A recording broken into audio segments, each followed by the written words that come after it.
इन दिनों 12 साल की थी, हर फ़िक्र व गम से आज़ाद थी। स्कूल से घर और घर से स्कूल, बस यही ज़िंदगी थी। मैंने 5वीं पास की थी कि हमारे ख़ानदान में एक धमाका खेज़ वाक़या हो गया। मंझले मामू असगर ने पहली बीवी और 4 बच्चों के होते हुए एक थिएटर एक्ट्रेस की लड़की चमन आरा से शादी कर ली। ये अमर सारे ख़ानदान के लिए अफ़सोसनाक था, लेकिन मुझे इसकी कोई परवाह नहीं थी। मैं ज़माने के हर पेचो खम से नाबलद नई ममानी के दीदार को बेकरार थी। ख़ानदान वालों की मुखालफत और बड़ी बीवी के डर से मामू ने चमन ममानी के लिए हमारे घर से करीब एक मकान ले लिया। नई ममानी को अकेला छोड़ना अब इनकी मजबूरी थी, क्योंकि ख़ानदान ने इनकी दूसरी बीवी को कबूल करने से इनकार कर दिया था। आखिर कब तक वो चमन के घुटने से लगे रहते। मर्द को फ़िक्र व माश के लिए तो घर से निकलना ही पड़ता है। ममानी के लिए एक तो ये मोहल्ला नया था, दूसरे वो अकेले रहने से बुखला जाती थी। मामू से कहती कि घर पर ही रहो, ये एक बड़ा मसला था। इस तरह वो अपनी पहली बीवी और बच्चों के पास भी नहीं जा सकते थे। एक दिन वो अपनी पहली बीवी और बच्चों के पास गए तो चमन आरा बेगम को हमारे पास छोड़ गए। वो बज़ाहिर एक अच्छी खातून लगी। एक ही रात में वो हमसे मानूस हो गई। असगर मामू एक दिन का कह कर गए थे, लेकिन 2 दिन लगा दिए, क्योंकि इनकी पहली बीवी दूसरे शहर में रहती थी। ये वक़्त इनकी नई नवेली बेगम ने अम्मी से और मुझसे बातें करके गुजारा। अम्मी से वो बार बार कहती कि बाजी माँ बाप से रिश्ता तोड़कर इनके पीछे आ गई हूँ। अब तो आप लोग ही मेरे अपने हैं, आप मेरे साथ दें, वरना और कहाँ जाऊँगी। तब ही अम्मी ने ममानी को गले लगा लिया और कहा, तुम आज से मुझे अपनी बहन समझो। जब कोई मुश्किल हो मुझे बताओगी, मैं हर तरह से तुम्हारा साथ दूंगी, खुद को अकेला मत समझो। अगले दिन मामू आए। अम्मी से कहा कि कल से मैं ड्यूटी पर जा रहा हूँ और चमन आरा अकेली रहने पर तैयार नहीं। आप निमरा को इसके पास रहने के लिए भेज दें। इसका स्कूल वैसे भी हमारे घर के करीब है। अम्मी ने मुझे मामू के हमरा भेज दिया। चमन आरा ममानी खुश हो गई। अच्छे तरीके से मुझे खुश आमदीद कहा। अब वो सारा दिन मुझसे मज़े मज़े की बातें करती रही। मामू काम पर चले जाते। मेरी स्कूल से छुट्टियां थी तो हमको बातें करने का बहुत वक़्त मिलता था। हम मिलकर किचन संभालते और खाना पकाते। ममानी अपने बचपन के किस्से सुनाती और मेरे साथ अच्छा वक़्त गुजारने की कोशिश करती। स्कूल खुले तो पढ़ाई का मसला दरपेश हुआ। मुझे हिसाब के सवाल समझ नहीं आते थे। मामू तो सुबह ऑफिस चले जाते। इनके पास वक़्त कहाँ था कि मुझे रियाजी समझाते, और चमन आरा को रियाजी नहीं आती थी। अलबत्ता उन्होंने इस मसले का ये हल निकाला कि मुझे पड़ोस में ट्यूशन लगवा दी और मैं हिना बाजी से पढ़ने इनके पास जाने लगी। हिना बाजी के वालिद ठेकेदार थे, वो घर पर न रहते थे। इनके लड़के भी दूसरे शहर होते, वालदा ही घर पर होती। हिना बाजी अपनी वालदा के साथ घरेलू अमूर अंजाम देती। हिना बाजी अपनी वालदा के साथ घरेलू अमूर अंजाम देती। इनके पास काफ़ी वक़्त होता था, तब ही वो मुझे बहुत तवज्जो और मेहनत से पढ़ाती थी। एक दिन जब मैं पढ़ चुकी और घर जाने लगी, बाजी ने कहा, ठहरो निमरा, अभी मत जाओ, आओ छत पर चलते हैं, देखो तो कितना अच्छा मौसम है। अभी हम छत पर जाकर बैठे ही थे कि किसी मर्दाना आवाज़ ने इनको पुकारा, हिना देखो मैं आ गया हूँ। मैंने मुड़कर देखा, एक नौजवान बाजी से गले मिल रहा था। बाजी भी फौरन जज्बात से खुल उठी थी। अरे ज़ीशान, तुम कब आए? वो खुश होकर बोली। मैं हैरत से इनको देख रही थी। उन्होंने मुझसे कहा, निमरा ये मेरे भाई हैं, हैदराबाद में मुलाजमत करते हैं। मैंने ज़ीशान की तरफ देखा तो पलक झपकना भूल गई। वो भी मुझे शशो पंज में देख रहा था। इसकी आंखें बेहद खूबसूरत थीं। तुम जाओ निमरा, बड़े दिनों बाद मेरा भाई आया है, तुम कल और परसों मत आना। 2 दिन तुम्हारी छुट्टी है। मैं वहाँ आई मगर दो आंखें मेरे साथ साथ जैसे मेरे ताक़ब में दरवाजे से गली तक आ गईं। ये आंखें मेरे दिल में खुभ गई थी। घर आकर अब ये दो आंखें मुझे दरो दीवार से झांकती महसूस हुईं, लेकिन मुझे मालूम ही न था कि ऐसा क्यों हो रहा है। मैंने ममानी को भी बताया कि हिना बाजी का भाई आया हुआ है और इसकी आंखें बहुत खूबसूरत हैं। ये आंखें मुझको घर में इधर उधर बिखरी नजर आती हैं। मेरी बात सुनकर ममानी एक खास अदा से मुस्कुरा दी। तीसरे दिन जब मैं पढ़ने बाजी के घर पहुंची, वो इनके पास बैठा हुआ था। मैंने सलाम किया। वो बगैर जवाब दिए मुस्कुरा कर उठ गया। सलाम का जवाब बाजी ने दिया। थोड़ी देर बाद जब मैंने खिड़की की तरफ नज़र डाली, मुझे गुमान हुआ कि दो खूबसूरत आंखें मुझको खिड़की की ओर से देख रही हैं। तबीयत की खराबी का बहाना करके मैं वहाँ से लौट आई। घर आई तो कोई अजीब सी परेशानी भी मेरे ताक़ब में आई। एक ममानी ही मेरी राज़दार थी। इनको बताया कि आज वो आंखें मुझको परेशान करने को पर्दे के पास मौजूद थी, तो उन्होंने कहा, मेरा ख्याल है वो लड़का तुमको पसंद करने लगा है। एक रोज़ मैं ट्यूशन लेने गई तो हिना बाजी घर पर ना थी।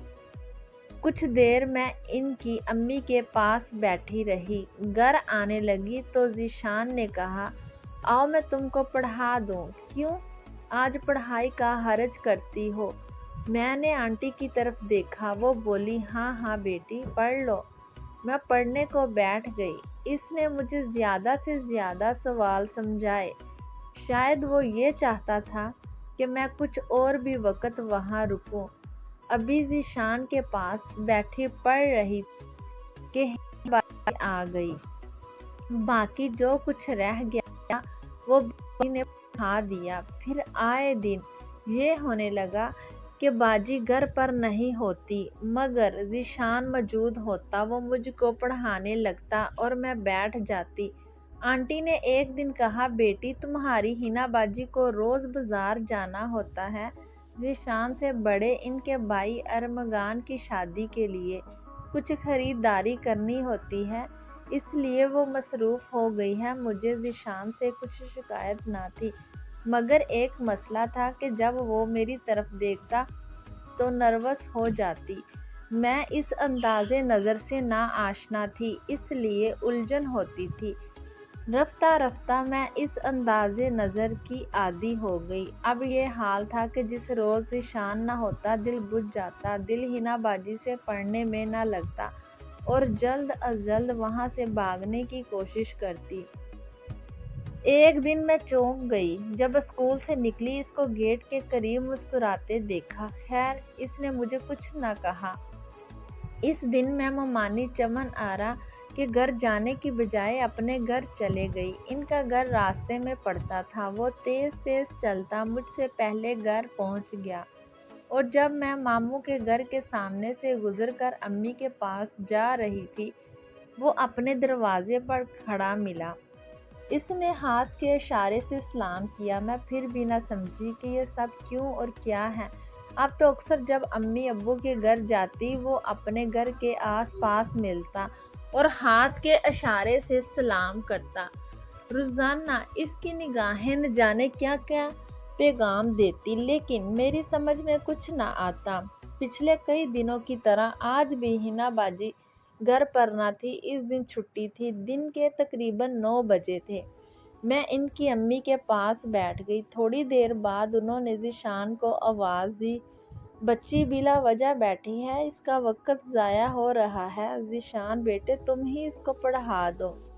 हिना तो जाने कब तक आएगी, ज़ीशान ने कहा। जी, और मेरे सामने आकर बैठ गया।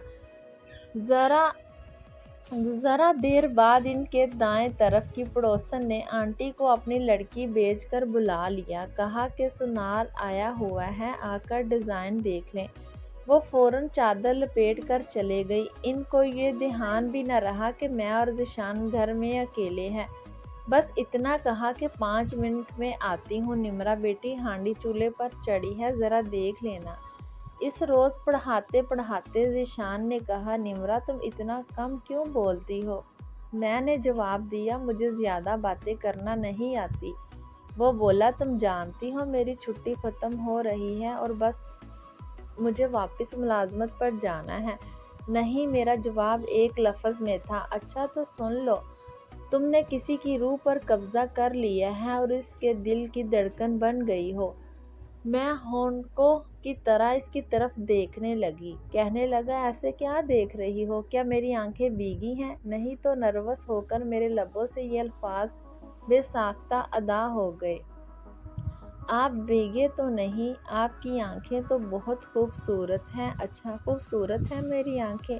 کیا تم خوبصورت کا مطلب جانتی ہو؟ نہیں نہیں، میں نے دونوں جواب دیے تو کہا، تم بہت معصوم ہو نمرہ، تمہارا یہ معصوم چہرہ میرے ذہن سے ایک پل کے لیے بھی گم نہیں ہوتا۔ جانتا ہوں تم ابھی بہت چھوٹی ہو، شاید 13 یا 14 سال کی، لیکن محبت عمر نہیں دیکھتی۔ میں 4 ماہ بعد آؤں گا، تم سوچ کر رکھنا کہ تم نے میرا انتظار کرنا ہے یا نہیں۔ تمہیں میری اس بات کا جواب دینا ہوگا۔ بڑے بھائی کی شادی کے بعد میں اماں سے تمہارے بارے میں بات کروں گا۔ میں حیران و پریشان گھر آ گئی، کیونکہ میری سمجھ میں ان کی بات ادھوری آئی تھی۔ پوری طرح ذیشان کی بات کا مطلب نہ سمجھ سکی۔ انتظار سے نا آشنا ایک چھٹی جماعت کی طالبہ کو بھلا کیا پتا کہ محبت کیا ہوتی ہے، اور انتظار کس بلا کا نام ہے، اور وہ کیوں انتظار کرنے کا کہتا ہے۔ گھر آ کر بہرحال ذیشان کی باتیں میرے ذہن سے محو نہ ہوئیں، بلکہ مجھ کو پریشان کرنے لگی۔ بالآخر میں نے ممانی کو سب کچھ بتا دیا۔ وہ آزاد خیال تھی، دل کے کانوں سے میری بات سنی اور پریشانی کو بانپ لیا۔ بولی، نمرہ تم تو خوش نصیب ہو، اتنا چاہنے والا ملا ہے۔ اگر مجھے کوئی ایسا کہتا تو میں فوراً محبت کا جواب محبت سے دیتی۔ انہوں نے محبت کے بارے میں ایسی باتیں کی کہ میں اس کام کو بہت ضروری اور اہم خیال کرنے لگی۔ ان کی باتوں نے میرے کچے ذہن پر بہت برے اثرات مرتب کیے۔ میرے دل میں چبھنے والی بے چینی پیدا ہو گئی۔ نہ جانے کیا ہوا کہ میرے دل کی دنیا ہی بدل گئی۔ سارا دن اداس رہتی، امی کے پاس جانا بھی کم کر دیا۔ چمن آرا ممانی کے قریب رہنے کی کوشش کرتی، جیسے یہی وہ ہستی ہے جو مجھے پریشانیوں اور ذہنی خلفشار سے بچا لے گی۔ ہر وقت انہی سے باتیں کرنے کی کوشش کرتی، وہ بھی مجھے ٹوکنے کی بجائے میرے حوصلے کو بڑھاتی تھی، بار بار جتلاتی کہ تم مانو یا نہ مانو، تم کو ذیشان سے محبت ہو گئی ہے، اور یہ کوئی بری بات نہیں ہے۔ یہ بات انہوں نے بار بار مجھ کو اس طرح یاد کرا دی کہ میں نے محسوس کیا کہ اب میں ذیشان کے بغیر نہیں رہ سکتی۔ مجھ کو محبت کا مطلب سمجھ میں آنے لگا کہ ہر وقت جس کی یاد ستائے، ہر دم جس کی کمی محسوس ہو، سمجھو کہ اس سے محبت ہو گئی ہے۔ میں اب کھل کر ذیشان کا نام لینے لگی۔ پڑھائی سے دل اچاٹ ہو گیا۔ سوچتی، کیا واقعی محبت انسان کو پاگل بنا دیتی ہے؟ میری حالت بھی ان دنوں پاگلوں جیسی ہو گئی تھی۔ اس حالت میں ممانی نے میری بہت دلجوئی کی، بہت خیال رکھا۔ اب سوچتی ہوں کہ ان کا یہ لگاؤ برا برتاؤ ان کی دوستی نہیں بلکہ دشمنی تھی۔ اگر ان کو مجھ سے دشمنی نہ ہوتی تو وہ مجھ کو سمجھاتی، نہ کہ اس عذاب میں داخل کرتی اور ایسے روگ میں مبتلا کر دیتی جس سے میں قطعی نا آشنا تھی۔ وہ مجھے سمجھا کر روک دیتی کہ ایسی باتیں نہ سوچو، یہ باتیں تمہارے سوچنے کی نہیں ہیں، بس اپنی پڑھائی کی طرف دھیان دو۔ غرض کہ وہ اچھی ممانی نہ تھی، میں تو لائق طالبہ تھی۔ مجھ کو تعلیم کی طرف راغب کرنے کی بجائے انہوں نے سیدھے راستے سے بھٹکا دیا اور ایسے راستے پر چلایا۔ اگر ان کی جگہ میری ماں ہوتی تو وہ ضرور مجھے روکتی۔ یہ 4 ماہ مجھ پر صدیوں کی طرح بھاری گزرے۔ بالآخر ذیشان لوٹ آیا، میرا دل کھل اٹھا۔ हर वक्त धड़कने तेज रहने लगी। ममानी इसके नाम से छेड़ने लगी। मैं हिना बाजी के घर गई। इसने मेरा हाथ थाम लिया और सवाल का जवाब मांगा। मुझसे जवाब बनना पड़ा तो रोने लगी। मुझको रोता देखकर वो बेकरार हो गया। बोला, मुझे यकीन था कि मेरी मोहब्बत का तूफान तुम्हारे दिल में ज़रूर तबाही मचा देगा। तुम नहीं जानती मैं तुमसे कितनी मोहब्बत करता हूँ। अब मैं इनके घर जाती, किसी न किसी बहाने एक तरफ हट जाता और मुझे उधर बुला लेता। इनके घर वालों से छुपकर हमारी मुलाकातें होने लगी। मैं सारी बातें ममानी को ज़रूर बताती थी। वो कहने लगी, अगर हिना के घर ज़ीशान से बात करने से तुमको खौफ आता है तो अपना घर तो महफूज है। तुम्हारे मामू ऑफिस गए होते हैं, तुम इससे यहाँ बुलाकर मिल लिया करो। लेकिन मैं दिन में इसको बुलाने से डरती थी कि हमारे घर से भी लोग आ जाते थे। लिहाजा चमन आरा ने ये हल निकाला कि मैं इसको रात को बुलाया करूं, जब मामू असगर गहरी नींद सो जाएं या वो अपने पहले वाले घर गए हुए हों। सो मोमानी ने खुद रात को इसको पिछली तरफ की गैलरी में आने को कहा। खुद 2-4 मिनट बात की और हमें दोनों को तन्हा छोड़कर चले गई। वो हमें मुसलसल तन्हाई में मिलने का मौका देती रही। इस वक्त तो मैं इनको अपना सबसे बड़ा मोहसिन समझती थी। अब ज़िंदगी के इस मोड़ पर एहसास होता है कि वो मेरी सबसे बड़ी दुश्मन थी। वक्त गुजरने के साथ साथ हमारा तल्लक गहरा होता गया। सच कहते हैं कि ऐसा तल्लक ज़्यादा देर छुपा नहीं रह सकता। मेरे भाई ने 1-2 बार जब ज़ीशान को मामू के घर से निकलते देखा तो उन्होंने ममानी पर शक किया। जब मेरे भाई ने इनसे पूछा कि ये पड़ोसी लड़का क्यों तुम्हारे घर आता है, तो उन्होंने उल्टा वार कर दिया और तूफान खड़ा कर दिया कि तुम्हारी अपनी लाडली बहन के ऊपर इल्ज़ाम मुझ पर लगाया जा रहा है। इस बात को साबित करने के लिए ममानी ने मुझे घर पर बुला लिया। मुझे और ज़ीशान को मामले की खबर ना दी। जब ज़ीशान मुझसे मिलने आया तो भाइयों को ममानी ने खबर कर दी। वो तो मेरे बारे में ऐसा सोच भी ना सकते थे और ना हम ही सोच सकते थे कि ये खातून हमें यूँ रुसवा करेगी।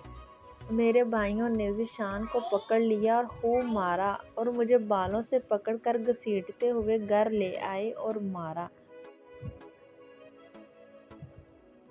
मैं जानती थी कि मेरी बारी है। मार खाती रही। मेरा स्कूल जाना बंद हुआ और भाइयों ने अम्मी से कहा कि इसकी जल्द अज जल्द शादी कर दो। घर वाले तो मेरे लिए उजलत में रिश्ता ढूंढ रहे थे और मुझे ज़ीशान की फ़िक्र लगी थी। एक रोज़ मौका पाकर बड़ी मुश्किल से मैं घर से निकल कर इससे मिलने चली आई। वो अपनी बैठक में था और मैं बैरूनी दरवाज़ा खुला था। मैं गली से ही बैठक में चली गई, लेकिन इसने मुझसे बात करने की बजाय मुंह फेर लिया।